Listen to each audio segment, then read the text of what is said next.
রাত 12:30। পুকুমা শুয়ে পড়েছে।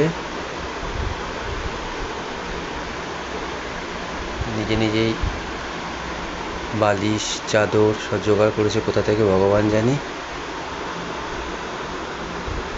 সবার থেকে কেড়ে কুড়ে নিয়ে দেখুন পুরো বিছানাটাতে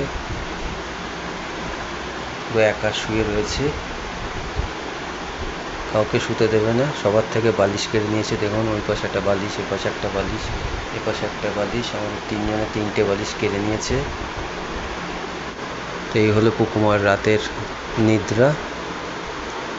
আশা করি আপনাদের ভাল লাগছে পুকুমাকে এরমভাবে দেখতে। পুকুমা কালকে আবার সকালবেলায় উঠবে, উঠে ওর খাওয়া দাওয়া শুরু হয়ে যাবে। তাহলে আজকে রাত্রে এখানেই রাখছি, দেখা হচ্ছে কালকে আবার নতুন পুকুমাকে নিয়ে। Good night.